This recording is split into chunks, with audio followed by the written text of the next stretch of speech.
Okay.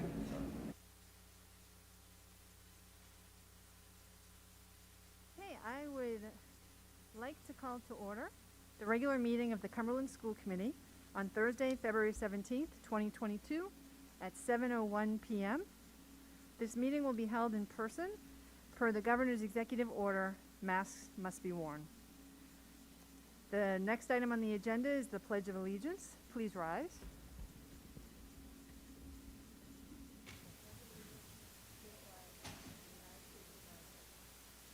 Republic for which it stands, one nation, under God, indivisible, and justice for all.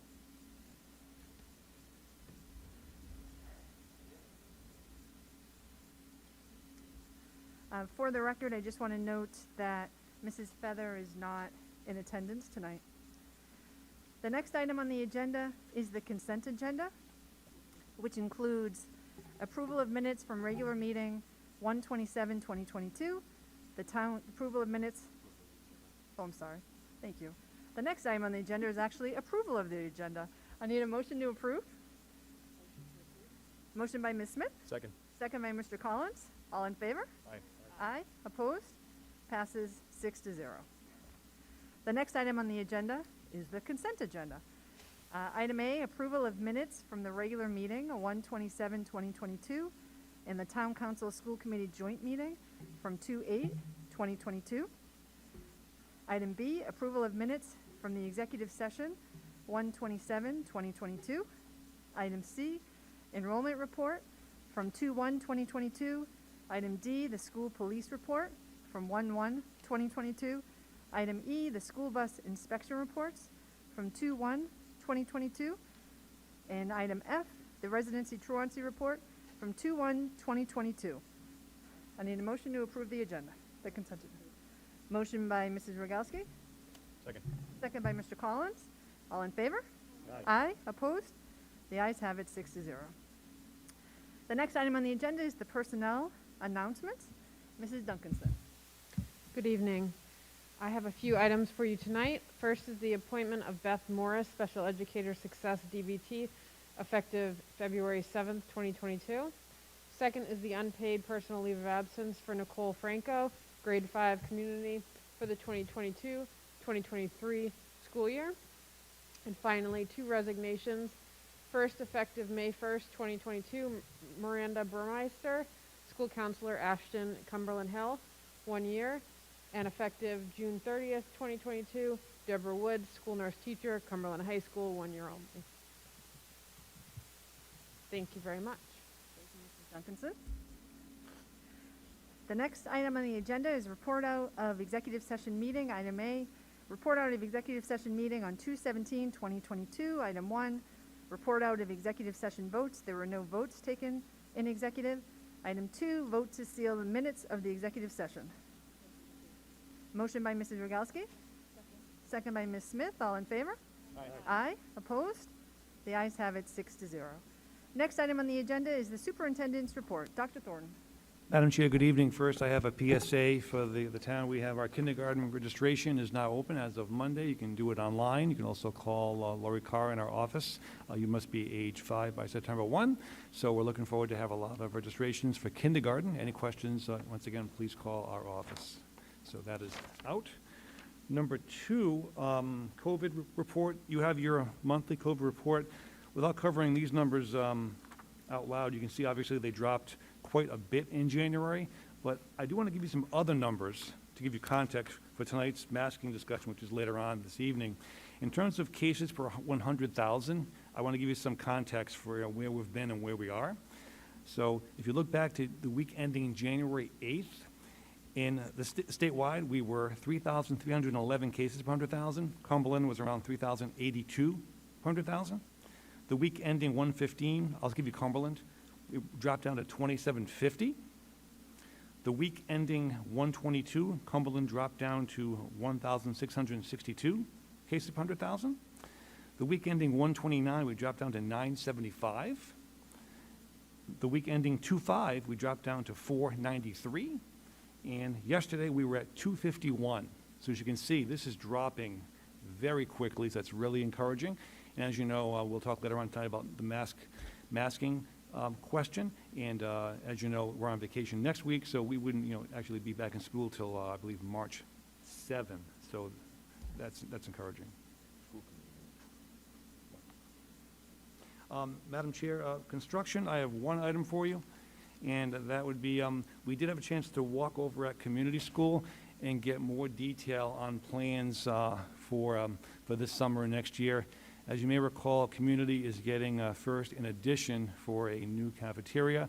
But with that, we also have some new thinking around the outdoor space, in particular the play areas. First, as you know, we have a current playground at Community School, and that surface is kind of a wood chip type surface. Next year, with the construction, we actually don't have the blacktop available for the kids to play on. They must play all on that playground for that year. So we're going to do that same kind of rubberized surface you see over on the side of the high school for the preschool. That would be a Community.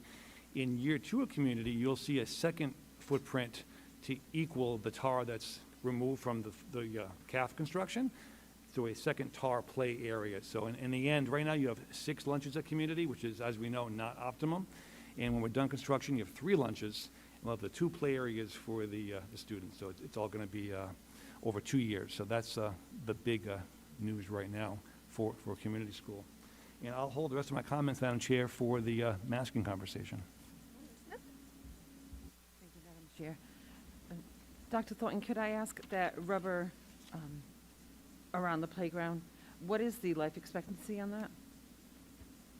I'd have to check, but I mean, I don't want to guess, but I can get back to you on that. But I know it's quite a long time. If you go to like places like Roger Williams Park, they have that surface. I'm not sure if it's rubber or synthetic, but it is quite a long time. But I can check for you the actual life. Great, thank you. All right, thank you, Dr. Thornton. The next item on the agenda is reports of standing committees. First is the Fiscal Management Subcommittee update. Mr. Collins. Good evening. Thank you, Madam Chair. The Fiscal Management Subcommittee met this evening. First off, we had payment of the bills approved 2-0 in the amount of $2,981,526. Mr. Brignano offered his budget report, and the takeaway is the budget right now projection is break even. And Dr. Thornton anticipates having his budget to our committee within the next week or so. We also have 2 resolutions for approval of the full committee later on, and payment of the bills in the amount, I already went over payment of the bills. So we have 2 resolutions later this evening for everybody to look forward to, and that is a succinct summary of what happens tonight at Fiscal Subcommittee. Thank you, Mr. Collins. Next, the Policy and Procedures Subcommittee update. Mr. Fiorello. Thank you, Madam Chair. Policy and Procedures did meet on Tuesday night. We discussed the J2 attendance policy. We had discussed this item in the past a few times. It's really to address students who miss 20 days or more of school due to family vacations. It's really about students who are leaving the country for several weeks at a time. But I will ask Mr. Damana to come up later in the meeting when we actually discuss and vote on the item. Thank you. Thank you, Mr. Fiorello. The next item is the Achievement and Communications Subcommittee update, and we did not meet this past week. Then next item on the agenda is the District Health and Wellness Subcommittee update. Mr. Rogalski. The District Health and Wellness Subcommittee didn't meet due to a lack of agenda items. Next month, teachers and members of the committee will be meeting at their individual school teams, and then our next general meeting is April 7th. Thank you. All right, the next item on the agenda is public hearing. I'll hand this over to you, Mr. Fiorello. Yes, I would just ask that policy J2 attendance be read into the record. No, there's no action to be taken on the reading itself, no. There is a public comment here that is related specifically to that attendance policy. If anyone from the public wants to speak on the attendance policy, you can come up to the podium. Okay. All right, the next item on the agenda, the moment we've all been waiting for, the comments from the public. So anyone who would like to speak can come up to the podium. There's a 3-minute time limit. State your name and your address, and please just be respectful. Thank you. Greetings, my name is Jason Withrow. We live here in town in North Cumberland. We have 2 children in the North Cumberland school system. I did send emails to, I think, all the members on the board earlier this week, and thank you for Can you get closer to the microphone? Yeah, absolutely, sorry. Is that microphone on all the way? Okay. Hello? Is that better? Sorry. I did send emails to, I think, all the members of the board earlier this week, and thank you to the 3 who did take the time to respond to me. I appreciate that. I just wanted to make it, hopefully we're all on the same page here, especially with Dr. Thornton's statistics about the declining numbers, 250 per 100,000. That's pretty good. Good spot to be. It's important to us we let you know that I think we would like to have the choice returned back into our hands. I think we know what's best for our children. And so we would appreciate that. Thank you very One much. more point is that I think that, as far as just for some evidence, our daughter, she's in 3rd grade at community school, and she was very successful her first year of school and loved going to school, loved learning, and that's sadly not the case anymore. She dreads getting up in the morning going to school. She hates going to school. She hates wearing the mask. She hates all the social restrictions. She can't sit with her friends. So, thank you. Thank you. Anyone else from the public?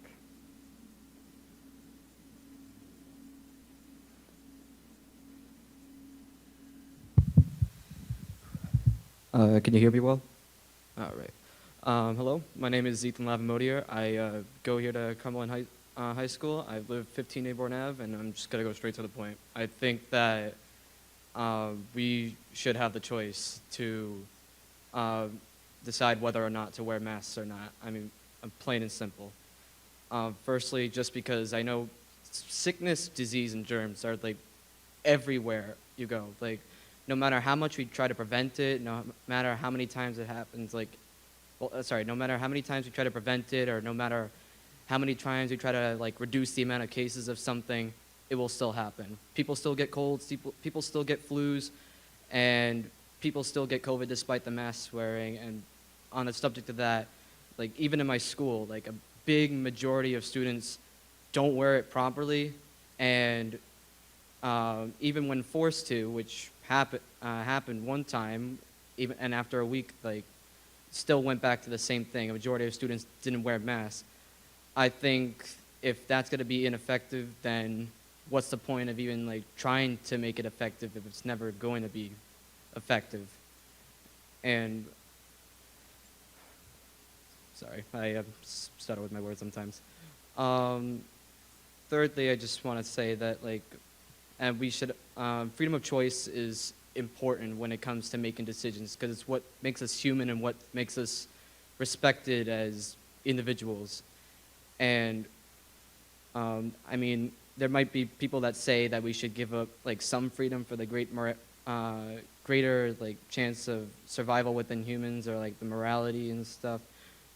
But in the case of COVID and just overall life, why haven't we done that for more stuff? Let's say obesity, car crashes, smoking. People still have decisions to eat whatever they want. People still have the decisions to make crazy decisions on the road, even though there's laws.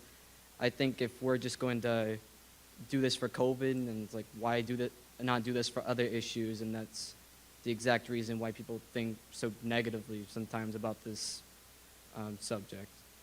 And fourthly, I just want to say, even before the pandemic, we go into school every day, at risk of anything happening, whether it's natural disasters, rarely, I mean, it doesn't usually possibly happen, but it still could.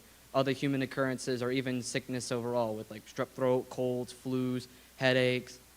And I feel we, as almost full-grown adults at this school, and even other schools, we know whether or not we're sick, or whether or not to take care of ourselves, because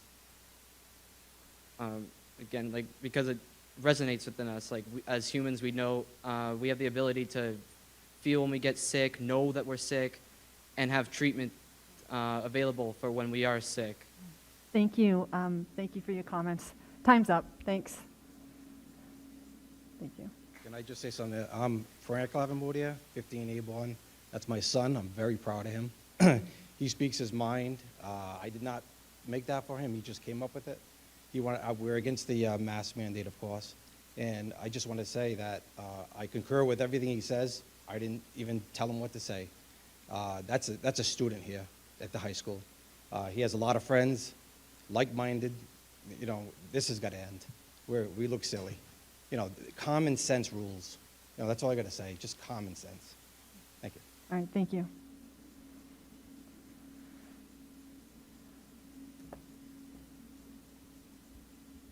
Hi, good evening. My name is Christine Manning from 155 Sun Valley. Dear committee members and superintendent, thank you very much for allowing us to continue to listen to myself and other parents who are very concerned about the masking in our schools. I understand your job has not been an easy one in the past few years, and the decisions you make are very vital on many matters.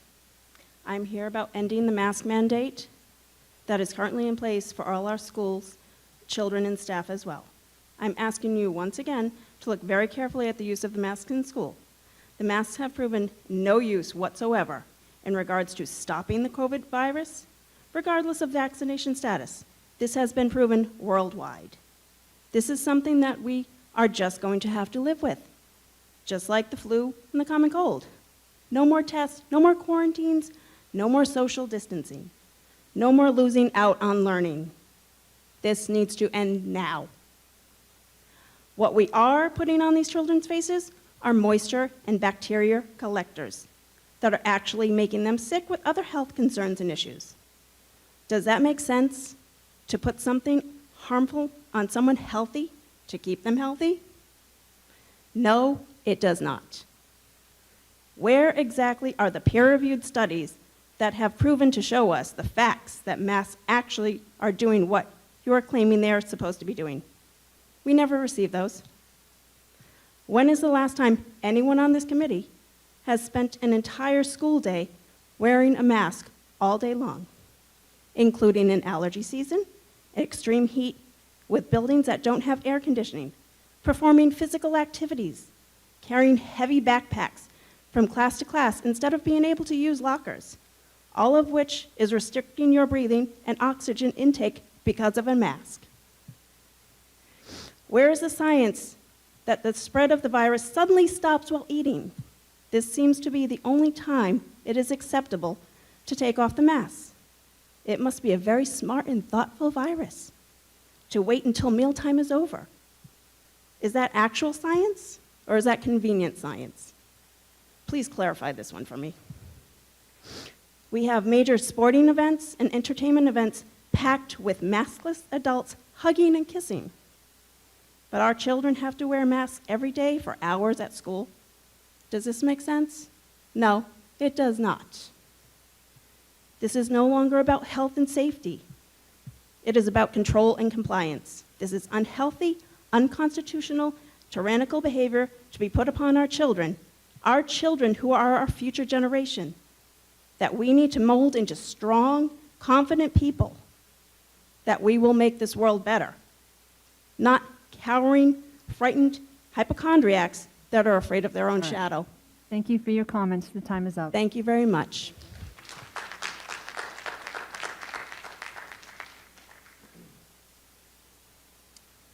Good evening. I'm Eric Rafa from 68 Oakwood Avenue here in Cumberland. I am here obviously to request that the mask mandates be lifted. Not only for our schools, but everywhere if we can. Their day is done. The persistence of the mandates are nothing but a sign of ego, fear, and arrogance, and has nothing to do with science. The last time I was here, I mentioned that these masks serve more as a virtue signal than a health initiative. They serve more as a marker for authoritarians as to who is obedient and who is to be shunned. This is a scarlet letter on those who refuse to wear it. It is time to free our children's faces. It is time for us to realize the grave mistakes that have been made over the last 2 years dealing with this pandemic. It's time to put our children before our egos and political ambitions. Too much of this insistence on masks reeks of, I have to be right, no matter the cost. It smells of, I want to show I care more than you. Or it's just outright elitism. It's understandable that some live in fear. Fear caused by our feckless media. Half this country is suffering from hypochondria or Munchausen syndrome. I don't know which. Some kids are now fearful of unmasked people. Speech and language delays, anxiety, delayed ability to learn body language, facial expressions. Who knows what else will emerge in the future from this? Children learn from watching us. We have handicapped that experience through a mandate that we now know is ineffective. The damage is done and has created polarization and suspicion everywhere. No doubt this may serve some. Worst of all is the hypocrisy. This past weekend, we saw thousands of maskless people at the Super Bowl. Elites wandering around, maskless, while frowning on the disobedience of others. Oh, we see them, and we've heard them the last 2 years. Shame on us. One rule for them, another rule for us. It's funny how big money events or riots are not super spreader events, but our children's classrooms are. I guess some animals are more equal than others. It's of no matter to me if some of you choose to continue the fear and derision on your face. That's your choice. But we are asking you to stop imposing this psychosis on our children. Remove the mandates. Thank you for your comments. Next. Hi, my name is Amanda. I have 3 children in the Cumberland school system. First, I would like to begin by thanking all of you for your efforts over the last I'm 2 sorry, could you state your address too, your first Yep, and last name? Amanda Trottier, 56 Governor Street. Thank you. I have 3 children in the Cumberland school system. First, I would like to thank you for your efforts over the last 2 years for continuing to work hard to try and preserve the excellent education system that we have here in Cumberland. But today I felt it was very important to speak to you about how masks are negatively affecting our children. As a mother and a registered nurse working through the entire pandemic, I have to admit I was too fearful in the beginning. I had no idea what I was walking into each day at work, but I showed up. I understood at the time we were trying anything and everything to combat this virus. 2020 was hard, but this is not 2020. This is 2022. We have multiple COVID-19 treatments now and a high vaccination rate in Cumberland. We know now that the virus is moving from pandemic to endemic. And what that means is that we now have to learn to live with it. With that being said, I'd like to speak about my children and why I believe that every parent should have the choice to unmask their child. My daughter is in pre-K and has an IEP for a developmental delay. She was 18 months, around that age, when the pandemic started. She was forced to have early intervention via FaceTime at home and now forced to wear a mask during speech and OT. While she has made great strides in person in pre-K, it's very difficult for her to comprehend how and why she's being forced to wear a mask. I want her to focus on speech, but she can't even see her teacher's lips when they speak to her, when she speaks to them. She's still in diapers because of sensory issues. That's been very difficult for her. How is it appropriate to have speech therapy with a mask on? How can the teacher show her how to make sounds? The most critical time in a child's development is those early stages to 5 years old. Their brains change and develop so much within those years. With her being behind already developmentally, I'm fighting for her to have a choice to wear the mask or not. My oldest child has ADHD. I'm not sure if you understand what it's like to have that learning disability. I know my husband can probably speak to that, but wearing a mask bothers him. Even wearing certain clothes bother him. Children with ADHD can be quite hypersensitive. When you pair hypersensitivity with some emotional dysregulation experienced by many children with ADHD, the result can be very unpleasant. It bothers him many times and it can be a distraction. I want him to be able to focus on his education and his social and emotional development. He is always telling me that school isn't the same as it used to be before he had to wear a mask. My child loves school and this school system. I don't want that to change. I do not know what to tell him now that his friends in surrounding towns don't have to wear a mask. Is COVID different in Lincoln, Pawtucket, or South Kingstown? Okay. As an educated nurse, the way that children are wearing the mask goes against all that we're taught about proper PPE and donning and doffing that PPE correctly. Children are not wearing masks properly, and that is obvious. They provide minimal protection if even worn correctly.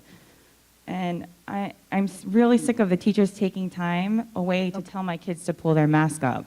Thank you. Thank you. Thank you.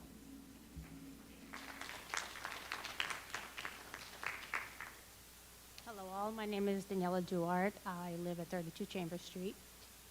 I came here about 6 months ago when we were first considering making masks optional before it was mandated, to speak on behalf of mental health counselors, the mental health field in general. Since I have opened a practice of my own in Cumberland, so I see children locally and in neighboring towns. When I came 6 months ago, I spoke about the detriment of wearing masks to emotional regulation, to social skills, to worsening mood and mental health problems that were already pre-existing. I wish I could say that any of that has improved because none of it has. In fact, it's worsened. I won't go through all the statistics, but try finding a bed for someone who's suicidal right now. Call Bradley, call Butler. You can't even find one in the state. Not even in Massachusetts. I've had clients go to Connecticut. Rate of suicide completion has gone up. Rate of suicidal ideation has gone through the roof, especially in young girls. The APA came out recently and said there was a shortage of psychologists. That was a big fat lie. There's not a shortage of psychologists. There has been a steady flow in this field for many years. What has increased is the rate of referrals. What we're seeing now is no longer a pandemic of medical COVID-related things. We are seeing a mental health pandemic created by mask wearing. I won't relay everything that people have said before me, but I 100% agree with all the medical things that they've said. On the mental health front, we are doing damage to our children that will take years to undo. Social skills deficits. How do we release these children into the world when all they've known is life behind a computer or behind a mask? Show different emotions to yourself in the mirror while you're wearing a mask and try to guess. You can probably figure it out as an adult fairly decently. Now have a 5-year-old figure that out. Have a 6-year-old who's learning to read like my kindergartner. I'm surprised, to be honest, that he's even figured it out at this point. And that's because I work with him at home. His teacher's been amazing. All my children's teachers have been really great. But my kids can't read their teachers. How do you have an emotional connection with your students, anybody, if all you're doing is seeing this all day long? That's just what I wanted to put out there. We are creating a worsened pandemic than any medical problems could cause. So I please consider that you think about making masks optional, not to take away from those who would like to wear it. Okay, your time is up. Thank you for your comments. Thank you. Hi, Bethany Ellis, 45 Plant Street. So you guys have all gotten my million of emails. You already know how I feel. I will not reiterate what everybody has already said. We already know the recommendation from the superintendent. You all have your minds made up already. This needs to end. If you go by the science is there. I won't get into, because I will cry, what our children have been through in the last year, behind the behavioral, what they're seeing in school, what their teachers can't do for them. They're getting yelled at about the masks. Some of them aren't even wearing the masks. My child can't see what a long O is because he can't see his teacher's face to see what a long O is and how to do that.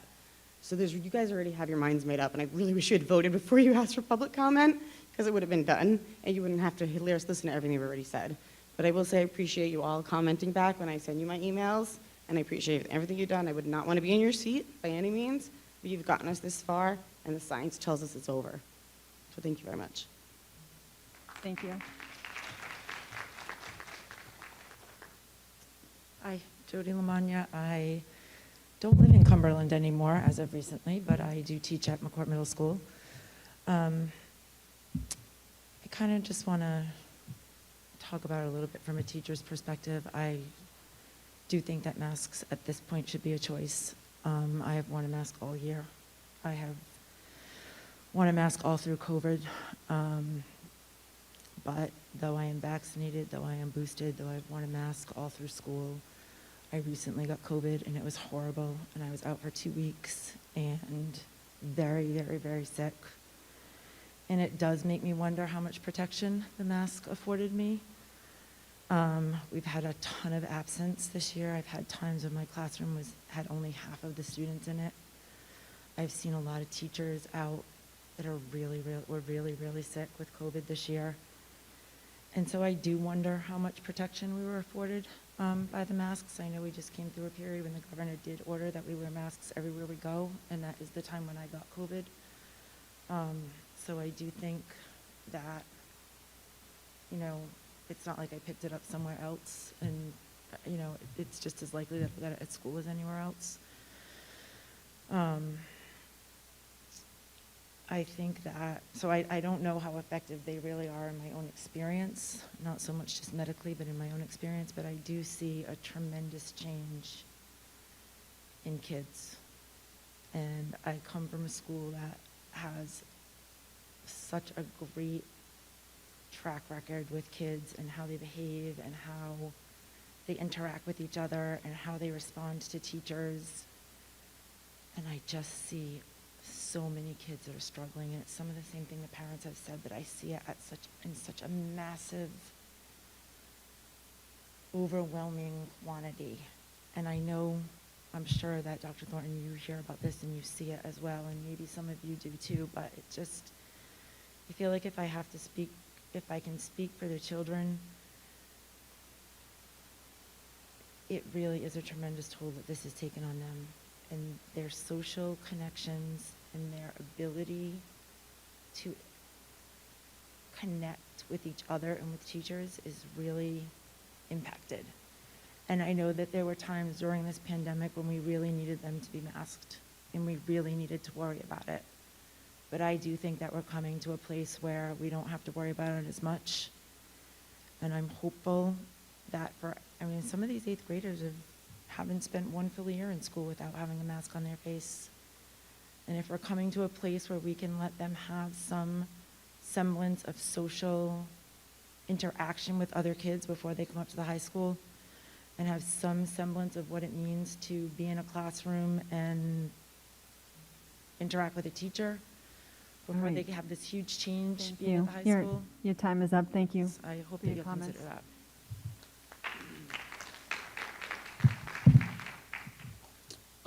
Hi, my name is Jake Thurman. I was here at the last meeting. So I just want to start, I'll give a couple ridiculous examples. I'm sorry, Jay, could you give your address too, please? Oh, yeah, 3 Camp Street. Thanks. So I'll give a couple ridiculous examples of rules that we've had to follow during the pandemic that make no scientific or logical sense whatsoever. The first one will be the cafeteria. Someone else touched on that. So if I want to go get a snack in the cafeteria, I can leave the crowded table of people where I'm sitting maybe 3 inches away from the nearest person's face without a mask on while eating and spit and everything going everywhere. And I have to put my mask on as I'm walking maybe 20 feet away from the nearest person, but I have to wear the mask. And then I have to go out and around outside of the cafeteria because thanks to COVID, you can't walk directly over to the part of the cafeteria where the food is because that massive empty space where there's no people anymore, there used to be people walking from that direction, and so that's not COVID safe. It makes 0 sense whatsoever. Another one, not this year, but last year we had to walk certain directions in the hallways. There was not a lot of logic behind that one. No one can eat breakfast in the mornings anymore. because you would have your mask off in class, but we can still eat lunch next to people, even though the desks are socially distanced.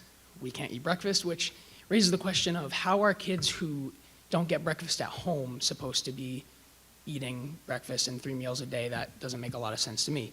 Another one is that people get written up for not wearing masks. People get suspended for not following COVID protocols, which means that we've had a massive increase in disciplinary problems around the school.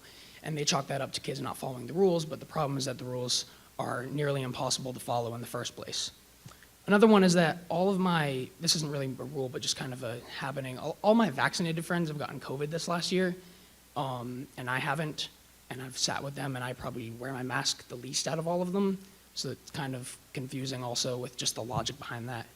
But, you know, with all the rules, you guys know them all, you guys know all the facts and the statistics, and each one of us gets to choose which facts and which statistics we decide to follow, which ones we believe in on any given day, and which days we decide to believe in them.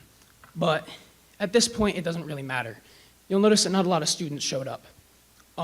There's a really simple reason behind that. Kids don't believe nowadays that they have any choice or say or voice in any matters involving their own lives. And you guys are public elected officials in a town that sits just an hour away from the city that started the American Revolution. We're in a region, in a country, in a world that fights for freedom every day. And the fact that we're arguing over a simple choice at this point is a little bit ridiculous. And the fact that students haven't shown up because they believe they have no choice anymore is also ridiculous. So this is no longer about the science behind it. We've gotten past that point. It's no longer about what people believe. It's about freedom. Thanks, Jake. Thank you.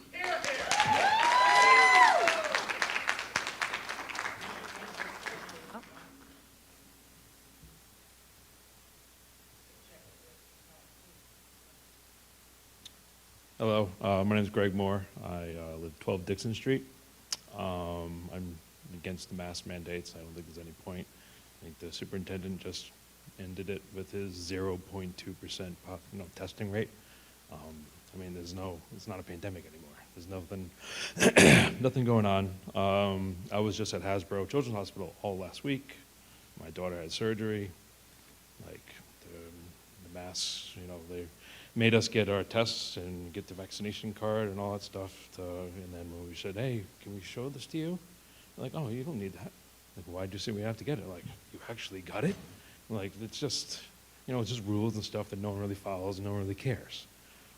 The nurses there, they're like, yeah, masks don't do anything. They don't work. They're just there, rules people follow. You know, there's no point to it. The nurses, the doctors at Hasbro, they're like, yeah, you know, they walked in the room with their masks on, but they didn't care that we didn't have ours on. They don't do anything. It's just a facial decoration at this point. You know, my kids, one goes to OCYL, the other one goes to BF Norton. You know, they wear the masks. Then when school ends, they just go hang out with their friends without the masks, sip from each other's cups. You know, it's just, there's no point. Like, it's just the kids are going to birthday parties and they're hanging out without masks, except for the 6 hours they happen to sit next to each other in school. You know, they're still, you know, playing on the playground without masks. They're going to, you know, jump places, bouncy house, you know, whatever they do for birthday parties and hanging out after school. They don't wear masks, so there's just no point to it. So let's just hopefully we can end this, and if parents want to put masks on their kids, go for it. But I don't think it should be mandated. I'm against mandates of any kind. So, all right, thank you. All right, thank you. Okay, any other comments from the public?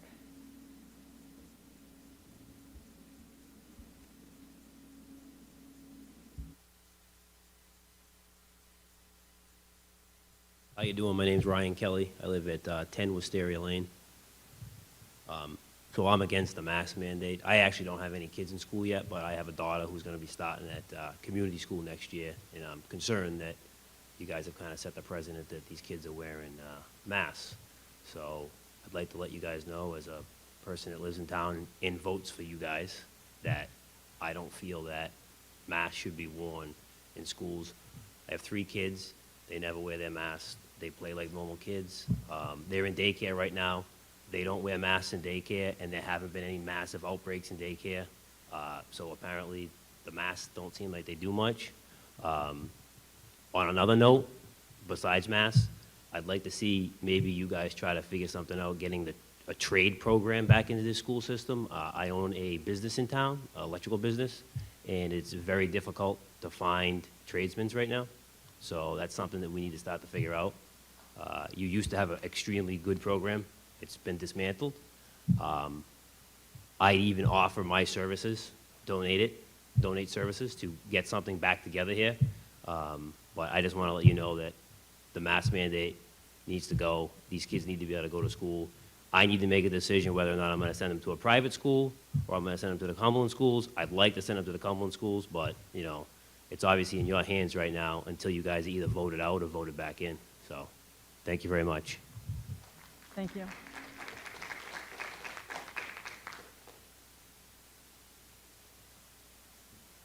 My name is Jason Trottier. I live on 56 Governor Street. I spoke a few months back about being against mask wearing, and that still holds true, and I appreciate all you're trying to do.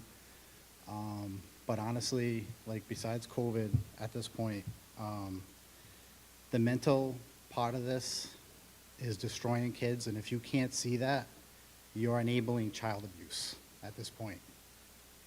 If you can't see kids, like my wife said, our son's got AD, he's got ADD, and I know what it's like. I grew up, I had depression. I can't imagine wearing a mask all day and the thoughts that would have went through my head on a daily basis without a mask. But wearing a mask, it's just cruel. And I can't see how at this point, 2 years later, you can sit up there and you don't care enough about the kids really. Like, when is enough going to be enough? Is it going to be another 2 years, 6, 8, 10? Like, how do you leave the house every day if you're so afraid? How do you get in your car? I work in the fire department, by the way. I've seen people mangled up in cars. I've seen people dead from gunshots. I've seen a dead baby. Like, this to me is ridiculous. I look at you up there and I can't believe we're still doing this 2 years later. We can't even see faces anymore. It's not normal. This is not normal. This is the kind of world you want to raise kids in, to be a bunch of cowards? I'd appreciate it if you could still be respectful in I your am being comments towards respectful. us and not I'm not accuse us saying, and I'm call us saying, are names. you raising them to be cowards? That's nothing, that's not being disrespectful, just being honest. What kind of kids are you raising right now? What are you teaching them? To be afraid of the air? It's ridiculous. Like, people died in wars for freedom. They would be ashamed of what's happening right now. It's like a mockery of freedom is what it is. Thank you. Thank you. My name is David Hinault. I live at 35 David Street. I don't even know why we're still having this conversation about mask mandates. The governor has lifted mandates throughout the state. What is the difference between the air in school and the air in a restaurant? There isn't. And I can see it through my daughter, who's in 5th grade. She comes home at least 3 nights a week. She has a headache from wearing the mask all day. That's all she says when oh, how was school? Doesn't tell me what she learned. Doesn't tell me, I got yelled at about my mask. I had to pull my mask up. My friends can't do this. We can't do that. It just, the science is there to show that kids are not affected by this. It's been 2 years. They haven't been affected. They're the least affected of any age group. And I don't think anyone is saying that you shouldn't wear a mask if you want to wear a mask. But it should be an option. Just like the vaccine, if you get the vaccine, you should be, get it if you want it. If you don't, don't. But to have this conversation over and over again, it's just like banging your head against the wall. It just doesn't make any sense. And as of last week, we were the only one of 9 states in the whole country that still had a mask mandate in schools. Nothing is happening in the other states that don't have the mandates. You don't see it on the news. There's no outbreaks. Kids are just being kids. We're robbing our children of being children. And you go and look at these into the sports, the basketball, the track, these kids are running around with masks on. It doesn't make any sense. I go to the gym 4 or 5 times a week, and I couldn't work out with a mask on. I don't know how these kids are doing it. It is cruel. It is very cruel, and it should be a decision to the parents and the kids what they want to do. Thank you. Thank you. Any other comments from the public? Okay. Then we're going to move into new business, and the first item on the agenda is the Durham report on the revised bus routes. Dr. Thornton, would you like to introduce this? Dr. Thornton? Oh, sorry. Sorry, Madam Chair. Yes, Madam Chair, Steve Schmuck is here this evening to talk to you about the bus routes. Mr. Schmuck?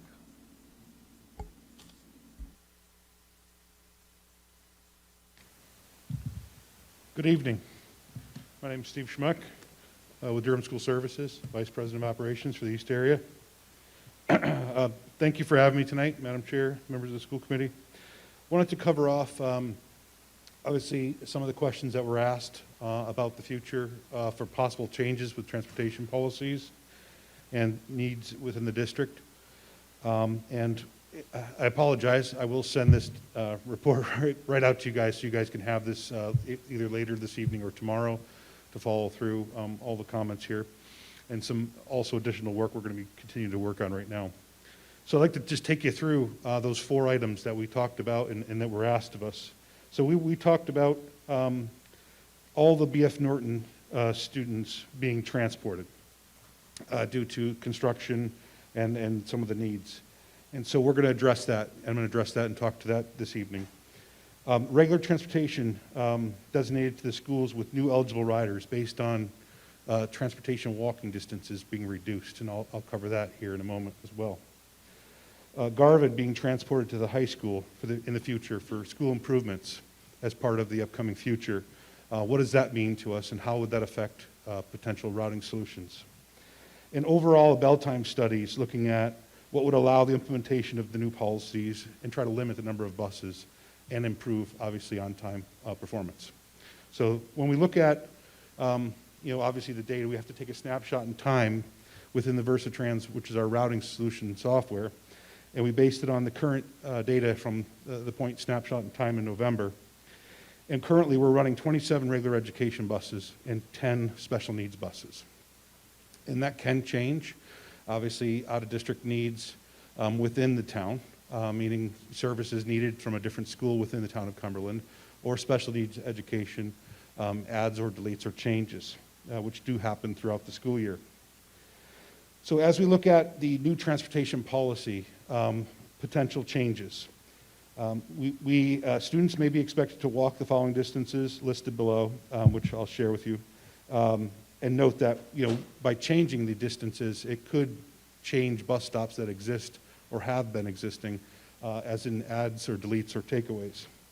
So currently, the preschools are special ed door-to-door services. We would anticipate no changes in the future.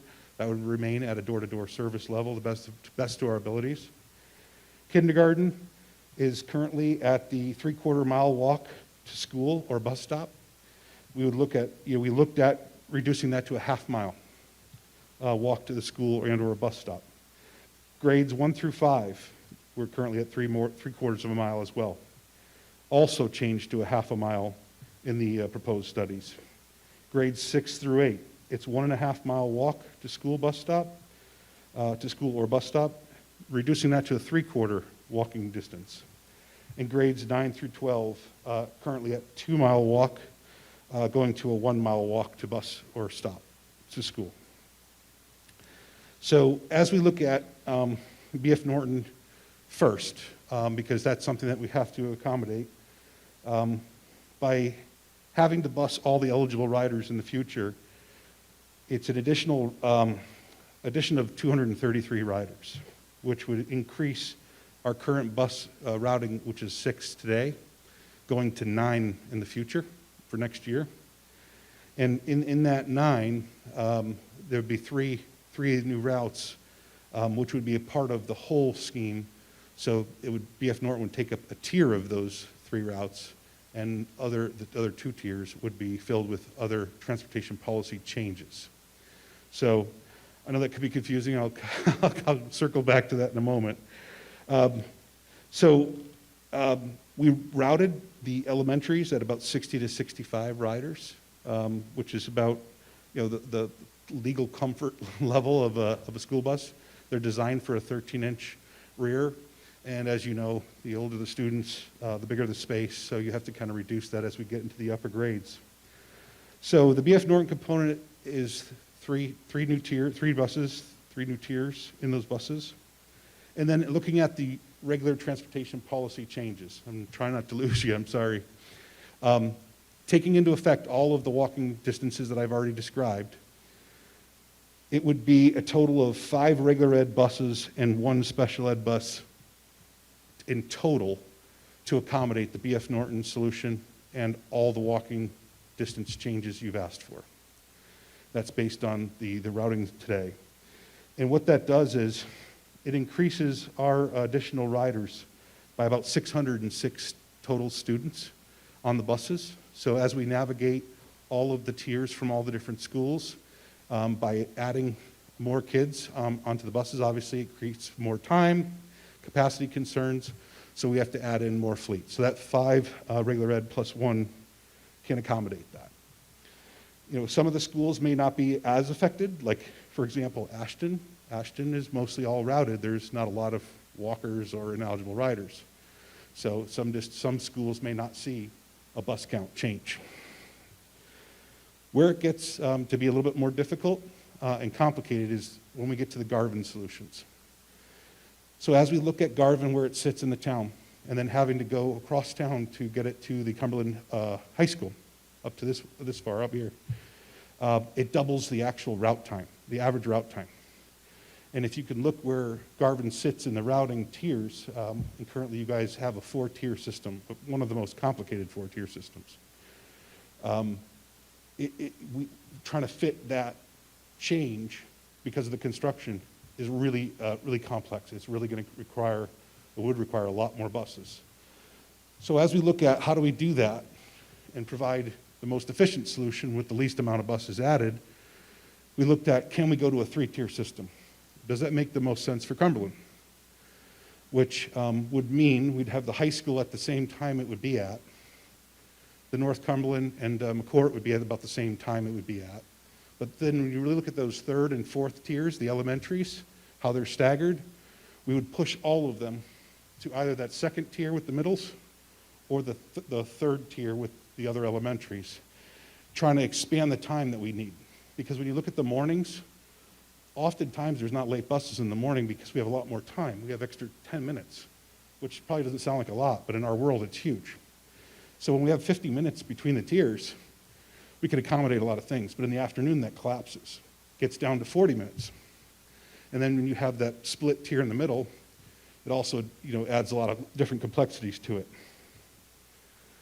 So as we looked at that 3rd tier solution, it would be an addition of total change of 9 additional buses, which as I look at what you're looking for the future and what you're trying to do, I'd be sitting in your seat saying, I can't pay for 9 extra buses because trying to shuffle for temporary construction. So what I'd like to leave with today and work for the future is to get you to that 5-bus add, regular education add, with 1 special ed bus add, so 6 total new buses, and try to accommodate Garvin. But in order for me to do that, I'm trying to look right now at scenarios where I would swap BF Norton and possibly Garvin with Ashton and Community. So you'd keep your 4-tier system, but push BF Norton and Garvin to the 4th tier. And what I'd ask and present to you guys in the very, very near future, we're working on it right now, is can we make an exceptional bell time for the Garvin construction project? In other words, could we possibly look at having them at like a 9:30, and I'm just proposing where I'm trying to hypothetically get to, like a 9:30 morning start and like a 3:45 p.m. Whatever that in-school learning time needs to be, balanced AM and PM. That way I can then take existing fleet and get them to double back and get that additional work that you need done to get those kids to Garvin to and from home which is double the time that, we're impacted with, and not have to add any more than the 5+1. So, I apologize that I don't have that bell time answer for that BF Norton and Garvin solution, but there's a lot of moving pieces that we've been working through in the hybrid scenarios, really trying to accommodate and have the best answers for you guys going forward so there'll be no problems. So I know that's a whole lot, and I probably zipped through super fast. I know you probably might have some follow-up questions even when you get the deck, and of course I'm available, but do you have any questions at this point?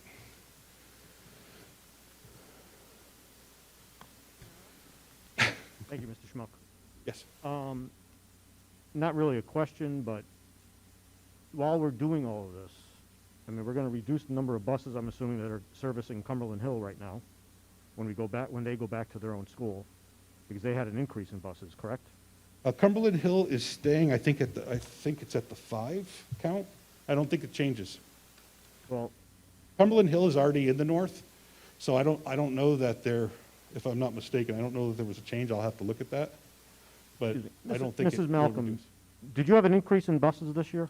The actual number of buses? How many would you say? Probably 3? We're at 27 and 10. Yeah, 3.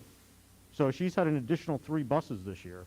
So I would assume that those 3 buses would be saved from Cumberland Hill. I'm not saying that's going to straighten out the tiers or anything, because we know how buses work for the entire day. But I go back to the same thing, that BF Norton lost 2 buses over the last 2 years. Not through population, but because we tightened the distance for the walkers. So my question would be, where are those buses going?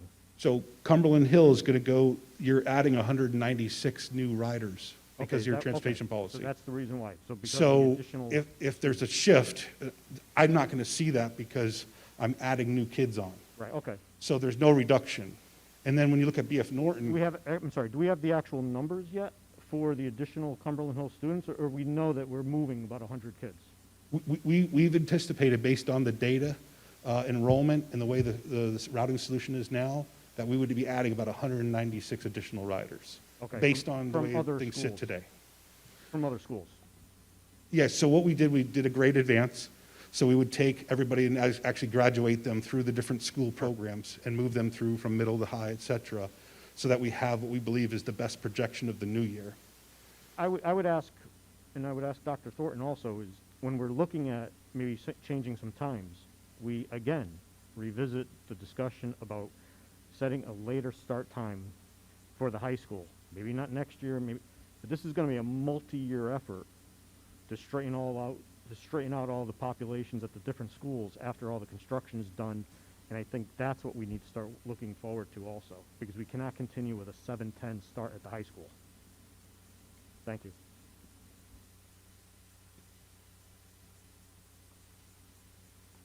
Any other, Mr. DeMonica? Mr. Schmuck, I know we're going to be possibly setting up a workshop for the school committee members to look at this, but yes. I mean, right now, Durham can't do the job that they're getting paid for to do now. Every day I get an email from community school telling me kids are going home on bus 30 and bus 38's coming and bus 37's coming because we didn't have enough buses out in the street. I mean, how can you, talk about changes when you can't even do the changes, what you're doing now? I mean, every day community sends out, the principal sends out an email to me, and I get it saying about the buses. I know this year, when we redid the contract with you guys, there was a penalty for buses being late and not picking up their children, or a missed bus didn't come in, so we don't pay for that portion of the route. Been a trying year. I understand we're in a COVID year, and you have your issues with your drivers as well about getting them to come in, or they got COVID or whatever it may be. But I have a real concern about next year because you can't do what you're doing this year, and you haven't done what you did last year and the year before that. It's been one headache after another. I'd like to see what it's going to look like construction-wise, because it's not fair to the families in community school that, because they're the last run of the day, that those kids get home 45 minutes to an hour later every day because we can't get enough bus drivers there. So thank you for the feedback, and I'm going to go back and look at that, but that's not what I'm hearing and seeing as far as performance. I'm not aware that we have buses that are an hour late on an everyday basis. We've actually been extremely successful at really good retention with the Cumberland drivers. We actually modified contracts and changed things around so that we could be more hyper-focused on driver availability, and I think in the area we've probably been one of the most successful yards as far as retention and even hiring new drivers. We continue to do so. And we adjust and adapt to the market, the rate, the bonuses, and all the things we need to do. So I will absolutely go back and look at that and focus on community, certainly, because I'd like to understand what is happening there and rectify that, because I'm not saying things don't happen. I would never say that to you. We unfortunately make mistakes. We do have, COVID outbreaks or things that have happened, but I'm not aware of a regular basis. So thank you. I'll look at that immediately. Yagowski? I just want to echo what Mr. DeMonica said. I do get the same email almost every day. I know at the beginning of the year we had, I think it was bus 7 was the problem, and now it's bus 37. I don't know what's happening with bus 37. It is almost every single day. There's an email coming from Principal Vaughn saying bus 37 students will be picked up by X bus after they complete their run. So this means students are sitting at school where they are currently not allowed to work on their homework, and they are spending extra time in the school, which is lost time, that they could be working on homework, that they could be at home. And I echo his concern. I'm not sure what's happening there, but that should definitely be looked into. But I know, I just wanted to confirm, I'm seeing the same thing, and I'm hearing from some parents as well, so. Okay. Look at that right away. My apologies. Thoughts? I actually saved the emails. I have a folder in my department email that says bus issues. So you go back, and I'll just read you a couple, and I know we have a lengthy agenda. Yesterday, bus 38, this is directly from community schools. So with all the schools we have in town, we speculate. Mrs. Vaughn at community school is very good about CCing the entire committee on these bus issues. Wednesday, bus 38 is coming back for bus 30 students after they complete their run. Last week, bus 31 will be delivering students on bus 14. Bus 38 will be delivering students on bus 26. Neither have arrived at community school. That was at 3:58 p.m. So that means there's parents somewhere in town waiting at a bus stop, freezing their tails off, or hopefully in their car, as it's getting dark. January 31st, bus 37 just left community school, and just, I'm not going to go through every single one that I've saved. January 13th, bus 38 is coming back for bus 37 after they complete their route. So there's several others. That's just, the last few weeks. Ms. Smith? Thank you. Are you looking at the reports? Are you seeing the reports that the school department is sending over to your team? Because we have a coordinator here within the school system that does get these reports, and I think her report's very thorough, and it gives this information. So perhaps there's a misstep somewhere in between that we could close. And it is not just community school. I continue to receive the same exact messages about bus 38 related to the middle school and in Garvin as well, where there's just, they wait for 40 minutes, the bus shows up a half hour late, whatever it may be. There's continued issues throughout, and I think that report would be very beneficial for your team to really delve down into. Yeah, which I'm going to go back and work with my local team to make sure that is being read and shared, so I can certainly address those concerns. Thank you. Thank you. In the slide deck that you'll be sending us tonight, does it also include the financial implications? Just the bus counts. I know Alex has got the numbers. I can certainly modify it and get it to you probably midday tomorrow and just add in the actual rate for the year and stuff if you'd like.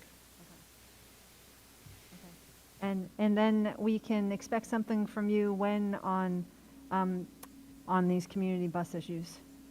Well, of the community bus issues, I'm going to work on those tomorrow and find out what the heck's going on. Okay, all right. So I'll get back with your coordinator and give a response up through to you guys. All right, thank you. Any other questions for? All right, well, thank you very much for coming out tonight and putting that together for us. No problem. Thank you very much. We'll be talking soon. Thank you. Okay, the next item on the agenda is the CHS Career Technical Education, CTE, Pathways Program Expansion. Mr. Costa.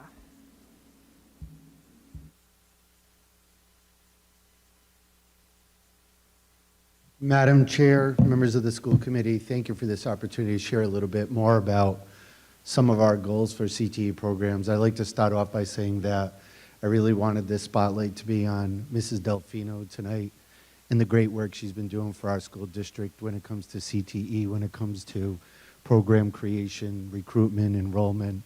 But unfortunately, she sent me a message around 6:30, and she said that there's something happened at home and she wasn't going to be able to make it up for the school committee, but she shared some notes and wanted me to share with all of you.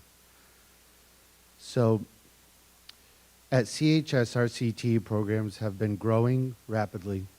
Just this morning alone, we received 12 new non-resident applications. We have completed our first round of application reviews, and we have to date accepted 36 of 42 applicants. Our goals are focused on increasing opportunities for students to participate in programs that are aligned to priority sectors, meaning that they are high-skill, high-demand fields. Because of this, we are looking to move forward with RIDE for CTE approval for environmental science and renewable energy, as well as digital communication and marketing. Additionally, we have developed an education program we plan to roll out in the fall. Students in this program will follow a course sequence, with the field placements being both within our high school structures, similar to Peer Pals and our instructional assistant, as well as placements in primary grades located in the transitional building. In the area of trades, as the gentleman said earlier tonight, we recognize that there is a gap in what we have been able to offer our students.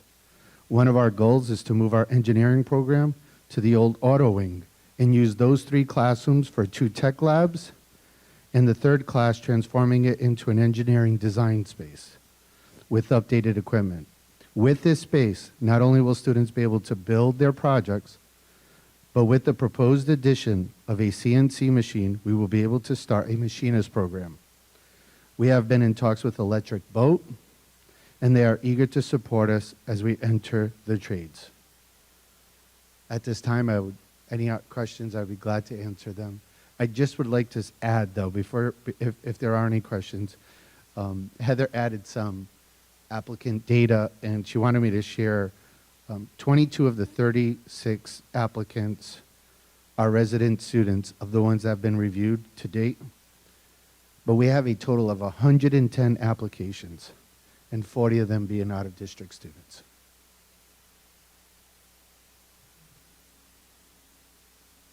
Mr. Costa, do you happen to know offhand the list of the current CTE programs that we have? I would do a bad job of doing it, right? I think we're up to 6 programs. We have our biomedical, we have our business, we have engineering, robotics. The 2 that we're adding, and the 2 that we talked about in this that I mentioned earlier, those are ready for applications to RIDE.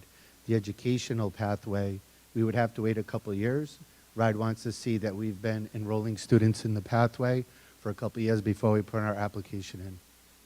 So I apologize. If I had a program of studies, I would be able to rattle them off. It is online. Anyone can search up the program of studies, right? Correct. And last week, I was able to do a presentation for 8th grade parents at McCourt and on another night, 8th grade parents at North Cumberland Middle. And interestingly enough, on both nights, parents had asked questions about how to apply for CTE programs at the high school. So that interest continues to grow within our district. Okay, any questions or comments for Mr. Costa? I would encourage those of you who have younger children in the district to kind of start looking at this now. I remember when my daughter or son were going into 9th grade and I was in 8th grade, I didn't have a good sense of what all these pathways were, and they really have come a long way. So it's worth doing a little pre-planning as you start thinking ahead. But thank you, Mr. Costa. Thank you so much. Okay. The next item on the agenda is discussion and/or vote on the superintendent's recommendation for wearing masks in schools per policy F1, protective face coverings. Madam Chair, good evening once again. As you're aware, we are currently under the governor's order for masking until 5 p.m. on March 4th. On March 7th, it is a local decision, and that's what brings us here this evening. As you know, per policy, on March 7th, it is a superintendent's decision, and subsequently, that's brought to the school committee, which is why we're talking this evening. As I mentioned earlier to you, the numbers are coming down quite a bit from the 3,000s per 100,000 down to the 251 number we have this week. Additionally, when you look at the experts and what they're saying, I always looked at Dr. Jha from Brown, and actually he was on the Today Show this morning, where he actually said it was pretty reasonable for schools to lift masking mandates. So that was this morning from Dr. Jha. So given the data, and like I said, it's coming down dramatically. Given what I'm seeing in the field, to me, it does make sense to recommend choice for masking in schools starting on March 7. I would also add, I would also still recommend that individuals who potentially have a medically, medical situation, something compromising them, that they would still mask, but it's also recommended, not required. But we still have one piece that is a federal regulation, that being busing. Busing, we still must mask per the federal regulation. So, as everyone spoke tonight, we've all been through a great deal over the last 2 years, but I do think at this point we can look on March 7th, in my thinking, to choice, and in doing so, going to like the endemic mode in schools, going back to regular lunches, planning for proms, all those school things we're used to seeing in school pre-pandemic. So that's my thinking tonight, Madam Chair, for a choice for masking in schools. Happy to answer any questions. Mr. DeMonica. Mr. Thornton, will it apply to teachers and staff as well? Will it apply to teachers and staff as well for choice? Choice applies to all individuals in the schools. Thank you. Ms. Smith? Superintendent, I've lost my train of thought. So, what about the sports and other things? Has Rhode Island looked at that, and has a recommendation been made on the sports levels? I was on a superintendent's call. We have calls weekly, as you can imagine, and that did not come up on our call, but as it is a local decision, to me, that would be our call locally, and if we are choice, it would be choice for sports as well. Mrs. Rogowski? I believe that's governed by our IIL. I'm not totally sure. I don't think anything's changed yet. I just wanted to say, obviously, people know how I have felt about this in the past. And I fully support Dr. Thornton's recommendation. I am very comfortable right now. I think we have things in place now that we did not have 6 months ago, a year ago, certainly not 2 years ago. The science has shown us things. We know a lot more. We have treatments, we have vaccines, we have boosters. I'm coaching lacrosse and none of my girls are wearing masks. My children aren't doing too much, but we have kids going out, we have sports, we have lots of things going on, and I'm very comfortable with where we are right now. I would just ask that, because of course there still is concern for families that have siblings under 5 because there is no vaccine, and ideally I'm sure we would all love to see that be in place as well in a perfect world, but it's not happening yet. I have 2 lingering concerns. One, I don't want this to fall onto the teachers to police this. That's not their job. So I would encourage parents on both sides of the issue, however you are deciding for your family, to speak with your children and just let them know what you want them to do, because if you want Aiden to wear a mask, that is not up to the teacher to have to police that, and I think that would just be unnecessary burden on educators. And the other thing is to make sure that for those who still will choose to mask, because we do have some that will, teachers and staff and students, that they're still supported. I can see how this could very quickly come into derision towards people who might choose to still wear masks after this point. And so I think it's really important that families have a discussion like, yeah, you don't have to wear a mask, but you know, again, Aiden might, because we don't know what's going on in their family. So I think that that would just kind of be, just kind of that compassion and just, you know, being kind. And that's it. But I do fully support the choice at this point. I'm comfortable with that. Madam Chair, if I could add one piece. Also, as we go through this, we would keep in place the air filtration systems we have. We would keep the air ventilation, the 6 cycles of air through the heating systems. All that is now the standard operating procedure for schools. Thank you. Mr. Collins. Dr. Thornton, you've not mentioned benchmarks. Is your recommendation for parental choice without any sort of benchmark? To me, the benchmark is a guide for me to recommend to you, and I've been watching closely as I talk to you often about that. And right now, going down to 251, looking at how it's sloping down, to me, after vacation week, I would see the benchmark near or under 100. But I am not going to tell you I have a benchmark, and each week we're going to flip the switch, mask, not mask, not mask. That's the fear. I think right now, I think it's imperative after what these kids have been through, it is consistency. To me, the metrics guide my thinking. I'm not going to be just beholden to a number, but I think it's trending in the right direction, and to me, it's time. We began addressing the mask question back in the beginning of August, benchmarks and what it would take to get things back to normal. At the time, I advocated for parental choice, as did many other members of this committee, but also recognized that there was a highly contagious variant that was causing an increase in cases in Europe, the Delta variant, and that there may be a need for masking if there was a dramatic increase. The increase came, as did a series of executive orders from the governor's office. But what also arrived was widespread availability of vaccines to those over the age of 5 for those who chose to have the children vaccinated. Here we are, 2 variants later, vaccines and boosters, with the governor's latest executive order set to expire on March 4th, and his declaration that he will not renew it. We're back to the same discussion that began at the beginning of August. This time things have changed. COVID cases continue to plummet, and I pray that the trend continues. Vaccines are widely available, and I think it's time to finally make masking optional.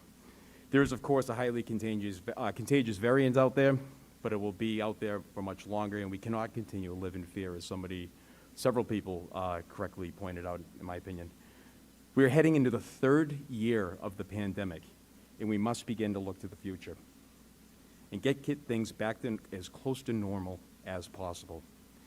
If your child is in kindergarten or 1st grade, they've never been able to sit in a classroom without a mask.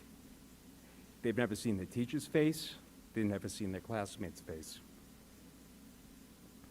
That is not normal. We cannot overlook the impact this is having on many children, not all children, but enough that it cannot be dismissed any longer. I'm worried it's going to take quite some time to recover from not only the academic regression, but also from the mental and emotional toll that the last 2 years has had on our students. Somebody mentioned this earlier. We are staring down the barrel of a mental health crisis. If you don't see it, you haven't been paying attention. Or perhaps you never got word that lockdown ended a very long time ago and you've been in your house the whole time. We have to stop living in fear and looking forward and begin advocating for our neighbors who are at the breaking point. Making masking optional will not serve as the panacea for all the challenges we face, but is a step in the right direction. I personally feel stronger than I did now than I did in August for parental choice. I support the superintendent's recommendation. I encourage the rest of the committee to do the same, and I would move passage of the superintendent's recommendation that masking become optional beginning March 7th. Thank you, Mr. Collins. I actually have a question, Mr. Adams, for you related to the policy. I know we have a motion. Mr. Fiorello was sharing that if Dr. Thornton is not enacting the policy he's not enacting the masking policy, do we need to vote on this? So, thank you for the question. I really appreciate having to answer it. Am I doing something? On balance, I think the answer is probably yes. That would be my analysis of this. The recommendation has been made, and your job in the first meeting after the recommendation is made is to vote up, down, modify pursuant to F1. I understand that the recommendation may have a bit of theory baked into it because we aren't on the date of the governor's order lapsing. But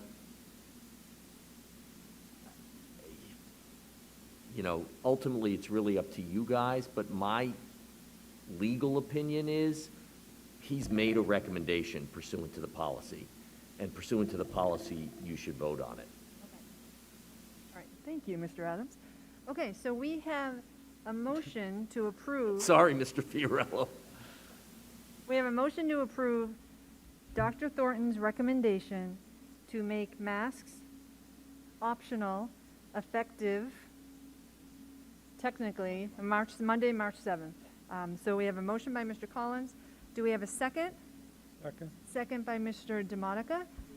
Any discussion? With discussion, Ms. Smith. Thank you. Well, I agreed to the March 7th or the whole recommendation. I don't know if there's any sporting events that'll be taking place after 5 p.m. on March 4th, and I do not want to hold our students 1 second longer than we have to. I think that we should enact this at 5:01 p.m. on March 4th. So you want to make an amendment? Okay, so now, Ms. Smith, you can make a motion to amend. I will make a motion to amend to the start time to be 5:01 p.m. on March 4th. Okay, and now we need to I'll second that. second, so now we're voting on the motion, and then we will vote on, we're voting on the amended motion. No, the amendment. The amendment. Amendment first. Everybody loves this, I'm sure. And then we vote. The amended. Yes, okay. So we have okay, so we have a motion and a second on the amendment. Any discussion? All in favor? Aye. Opposed? Okay, it passes 6-0. While I appreciate that, I just want to, I'm not sure, I'm going back to what Ms. Rogalski said. The Rhode Island Interscholastic League does govern what happens interscholastically. That is not something that this committee governs, but to the extent there may be a practice or what have you, I think you do govern that. But I still, for whatever it's worth. But there are also people in the building, even on a Friday night, there's custodians, there's people coming. Anybody who's required to wear a mask will have that choice at 5:01 on March 4th. So now we go back to voting on the amended motion. Correct. Somebody can make a motion. I'll make a motion No, to... it's already up. You just vote. All right, so, Sorry. all right, so, so we are going to vote on the amended motion. All in favor? Aye. Opposed? The amendment passes 6-0. All right, okay, all right. I do want to thank everyone for coming out tonight. Usually our school committee meetings are very, very quiet. So I encourage you to come to more school committee meetings and see what's going on in this town. Okay. Next, the next item on the agenda I would just say that also that we have a bunch of business stuff, so if you guys want to go to SCEPS, you can go now. So, I'm just kidding.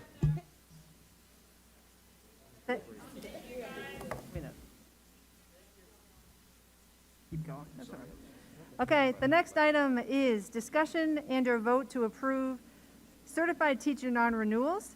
And actually, this was approved in the executive session, so we don't, no, it was in the executive session, so we do need to vote on this here.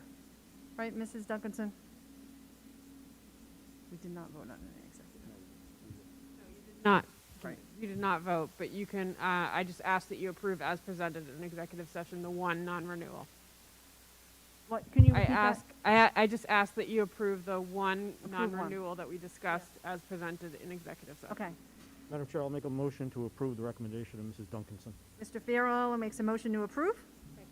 Second by Mrs. Rogalski. All in favor? Aye. Aye, opposed? It passes 6-0. Thank you. The next item on the agenda is discussion and/or vote to approve homeschool instruction requests for the 2021-2022 school year. I'll make a motion to approve that. As well, Mr. Motion Fiorillo. by Mr. Fiorillo. Second by Mr. Collins. By Mr. Collins. All in favor? Aye. Aye, opposed? The ayes have it, 6-0. The next item on the agenda is discussion and/or vote to approve the amended policy J2 attendance. Mr. Yes. Fiorillo. Thank you, Madam Chair. I will ask Mr. Demana to come to the podium and explain the changes that he had worked on with Mr. Adams, I believe. Good evening, Madam Chair. Good evening, everyone. And so that is correct. Mr. Adams supported us on amending this, the language on this policy.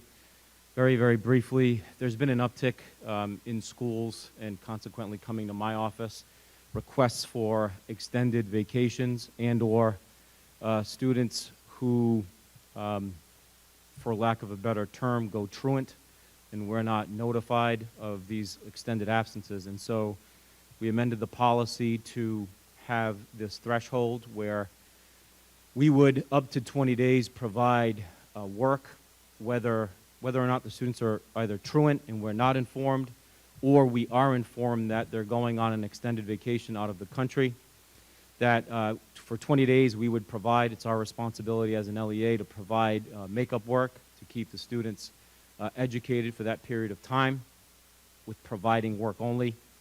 And then on the 21st day, the students would be exited or disenrolled from the school department. Now, the one asterisk to this, say, why is there a heightened, a heightened reason to take care of this now? Well, the state, remember the state report cards, one of the major things that they grade now on schools is absenteeism, and principals, can get pretty cranky when they have extended absenteeism because those rates add up, those absences add up, and then consequently have negative impact on their school report card ratings. So that's why we went ahead and made this amendment. Is that good? All right. Thank you. Thank you. Mr. Demana. So, does anyone have any questions for Mr. Demana? Okay. Thank you. All right, this policy amendment was passed on a 2-0 vote. Mrs. Feather was absent from that meeting as well. It was approved with some minor syntax changes, and Dr. Thornton, I'm assuming those changes were made. Yes. Okay, so I would make a motion to approve J2 attendance. Okay, Mr. Fiorillo makes a motion to approve the J2 attendance policy. Do a second by Mrs. Rogalski. Any discussion? All in favor? Aye. Opposed? Passes 6-0. Okay, the next item on the agenda is discussion and/or vote to approve resolutions. Mr. Collins. Good evening. I have two resolutions for the full committee here, both of which pass subcommittee 2-0. The first is SCPR-02-2022-13, a resolution empowering the Cumberland School Committee to approve awarding geotechnical services at Ashton Community and Garvin Elementary Schools in an amount not to exceed $97,900. It was originally $96,100, but we passed an amendment during fiscal subcommittee This has to do with soil testing and environmental testing, but there were wires discovered in the ground, so there's some mitigation work that needs to be done. So we voted to add that to the resolution. This will come out of the bond. Again, this passed fiscal subcommittee 2-0, and I would move passage. Collins makes a motion to approve SCPR 02-2022-12. Do we have a second? Second by Ms. Smith with discussion? Yes, I'm sorry, and I have to defer over to Mr. Adams on this. The policy numbers are incorrect on our agenda. They do not match what was discussed in subcommittee. I've just noticed this. We discussed numbers 13 and number 14, and this says number 12 and number 13. I do not know if we can vote on this tonight because it was not agended properly.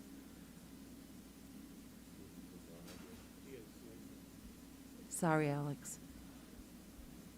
The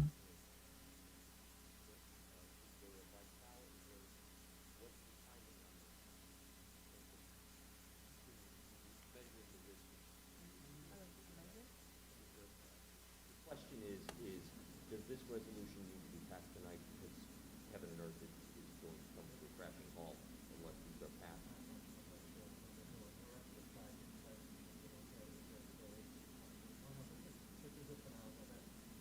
It's fine.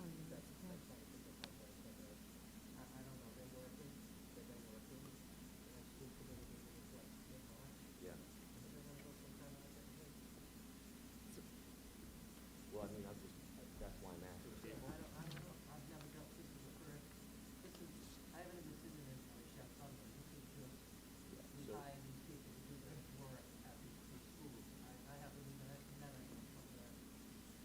So I guess my advice is, I'm trying to listen to what Alex is saying or not saying in terms of not knowing them, and I mean that with respect, not with derision.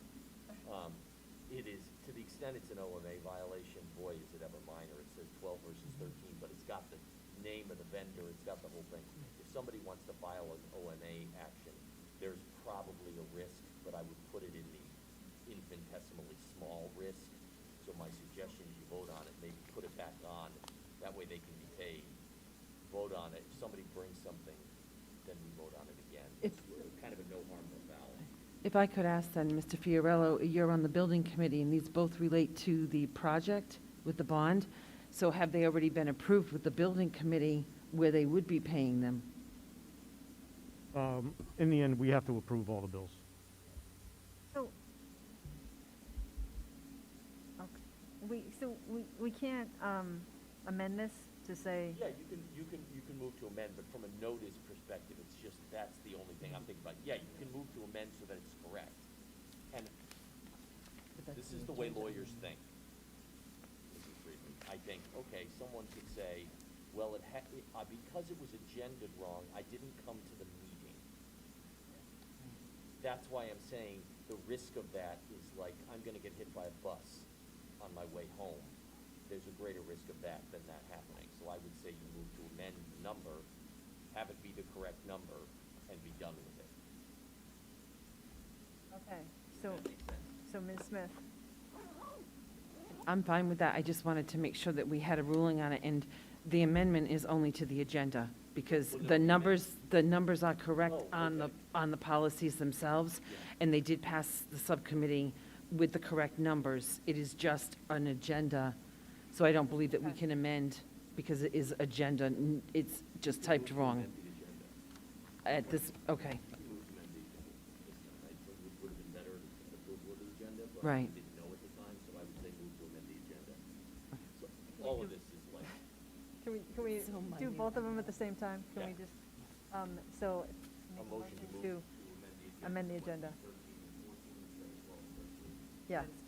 Okay, so Ms. Smith makes a motion to amend the agenda to make SCPR 02-2022-12, to make that SCPR 02-2022-13, and to also change SCPR 02-2022-13 to SCPR 02-2022-14. So we have a motion to amend the agenda. Do we have a second? Second by Mr. DeMonica. All in favor? Aye. Aye. Opposed? Okay, that passes 6-0. So now back to approving the resolution. So we have a motion and a motion by Mr. Collins, second by Ms. Smith. All in favor? Aye. Opposed? Okay, that passes 6-0. Next item there, Mr. Collins. Thank you. SCPR-02, I'm sorry, next resolution. Want to double check? SC-PR-02-2022-14. A resolution empowering the Cumberland School Committee to approve awarding the purchase of furniture, fixtures, and equipment for JJM Cumberland Hill Elementary School in an amount not to exceed $495,441.94 to the following vendors: Envision Office to the tune of $11,052, Lakeshore for $42,948.31, Robert Lord $296,051, Verco $16,120.63, and WB Mason for $129,270. This is coming out. The amount is allocated. This is coming out of the bond. Listen, you guys threw me for a loop. This passed fiscal subcommittee 2-0. Before everybody falls asleep, I would move passage. Okay, Mr. Collins makes a motion to approve SCPR 02-2022-14. Do we have a second? Second. Second by Mr. DeMonica. Any discussion? All in favor? Aye. Opposed? This passes 6-0. Next item on the agenda, discussion and a vote to approve payment of bills. And finally, I have payment of the bills in the amount of $2 million. Masking debate wiped me out. $2,981,526. The payment of bills passed fiscal subcommittee 2-0, and I would move passage to full committee. Mr. Collins makes a motion to approve payment of bills. Do we have a second? Second by Mrs. Rogalski. All in favor? Aye. Aye. Opposed? It passes 6-0. The next item on the agenda is school committee comments, school liaison reports. Any comments from the school committee members? Mr. DeMonica.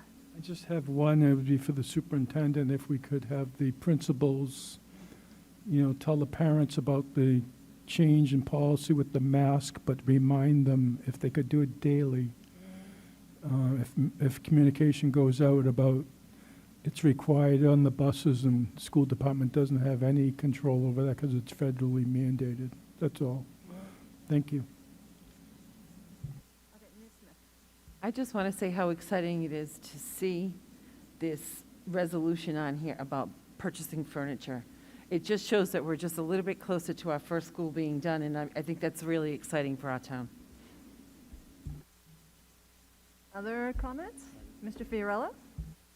As some of you may know, the town engineer, Bob Anderson, is retiring from his years of service to Cumberland.